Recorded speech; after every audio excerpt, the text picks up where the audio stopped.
پر احسان کیے. بے شک ہم پر جو رسول صلی اللہ علیہ وسلم کی اتنے احسان ہے جتنے ہمارے بدن پہ اتنے بال نہیں ہے، اتنے احسان ہے رسول صلی اللہ علیہ وسلم کے ہم پر.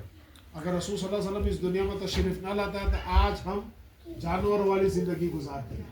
تو رسول اللہ فرماتا ہے کہ محبوب اپنی امت سے بتا دو کہ میں نے جو تم پر احسان کیے، قُلْ لَا أَسْأَلُكُمْ عَلَيْهِ أَجْرًا إِلَّا الْمَوَدَّةَ فِي الْقُرْبَى، کہ میں نے جو تم پر احسان کیے، تمہیں نماز کا طریقہ سکھایا، وضو کا طریقہ سکھایا، سونے کا طریقہ سکھایا، کھانے پینے کا طریقہ سکھایا، چلنے پھرنے کا طریقہ سکھایا، زندگی گزارنے کا طریقہ سکھایا، یہاں تک کہ تجارت کرنے کا طریقہ سکھایا. جو طریقے آج ہم اپنا رہی ہے حضور صلی اللہ علیہ وسلم نے ہمیں سکھائے، مجھے اس کا کوئی اجر نہیں چاہیے، مجھے کوئی ریٹرن میں کوئی گفٹ نہیں چاہیے، لیکن ایک چیز ضرور چاہیے، اور وہ کیا چیز ہے؟ میری اقربا یعنی میرے اہل بیت سے محبت، میرے اہل بیت سے محبت کرو. اور حضور صلی اللہ علیہ وسلم ہمیں اس لیے بتا رہے ہیں، اللہ پاک نے اس لیے فرمایا قرآن مجید میں کہ اگر ہم اہل بیت سے محبت کرتے ہیں اس میں ہمارا ہی فائدہ ہے.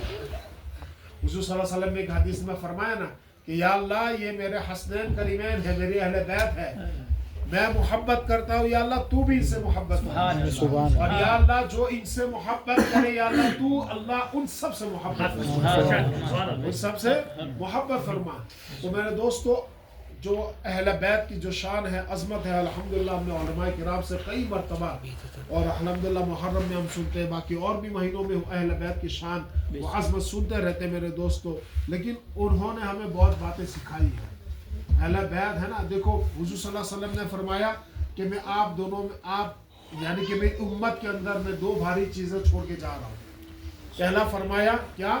قرآن، کتاب اللہ، ایک یہ بھاری چیز ہے. دوسرا حضور صلی اللہ علیہ وسلم نے فرمایا اطرتی، یعنی کہ میری اہل بیت. ان دونوں کو تھام کے رکھنا، پکڑ کے رکھنا، انشاءاللہ کبھی آپ گمراہ نہیں ہوں گے. اور اسی لیے میں ہمیشہ کہتا ہوں کہ اگر اہل بیت کو سمجھنا ہے تو پہلے قرآن پڑھو، قرآن کو سمجھو، اور اگر آپ کو قرآن کو سمجھنا ہے تو اہل بیت کو پڑھو، اہل بیت کی زندگی پڑھو.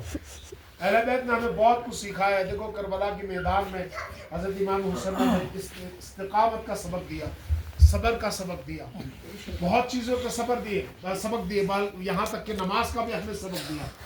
ایک واقعہ میں بیان کروں، اس کے بعد انشاءاللہ صلاۃ و سلام کے لیے کھڑے ہوں گے.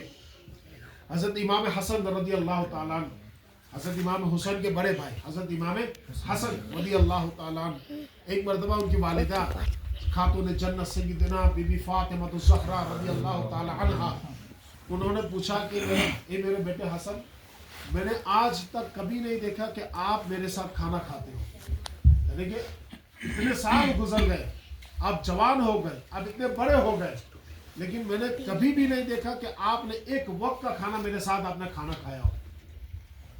اب دیکھو ان کے حضرت امام حسن کا جواب دیکھو، اور ہمیں کیا سبق دیتے ہیں، کیا سبق دیتے ہو. اور جو لوگ اپنے والدین سے جو ناراض ہوتے ہیں ان کے لیے بہت پیارا جواب فرمایا. حضرت امام حسن رضی اللہ تعالیٰ عنہ فرماتے ہیں کہ یا میری والدہ، میں جب آپ کے ساتھ کھانے بیٹھی ہوں تو مجھے یہ گوارا نہیں کہ میرا نوالا، میرا ہاتھ آپ کے ہاتھ سے پہلے اٹھ جائے، اور یہ بھی میرے لیے گستاخی ہے، یہ بھی بے ادبی ہے. کتنا پیارا جواب دیا اور کتنا پیارا سبق دیا ہمیں.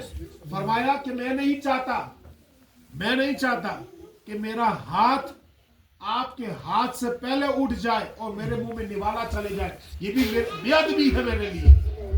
تو ہمیں سبق دیا ہے حضرت امام حسن رضی اللہ تعالیٰ نے اس واقعے سے کہ والدین کی عزت، ان کا مقام کیا ہے، ان کا احترام ہمیں کتنا ضروری ہے. اور آج کئی لوگ ہیں جو والدین کے خلاف ہوتے ہیں، والدین کے خلاف نکل جاتے ہیں اور پتہ نہیں کیا سے کیا کام کر دیتے ہیں، پھر پچھتاتے ہیں، کیونکہ اس میں والدین کی دعائی نہیں ہے، اس میں والدین کی جو برکتیں ہوتی ہیں وہ ہوتی ہی نہیں ہے. اس رشتے میں اس کے اندر والدین کی جو محبت ہونی چاہیے، محبت دعائیں ہونی چاہیے، وہ ہے ہی نہیں. تو میرے دوستو دیکھو، امام حسن رضی اللہ تعالیٰ نے بہت پیارا سبق دیا. والدین سے محبت کرو، ان کا احترام کرو، اور ان کا احترام ہم پر واجب ہے.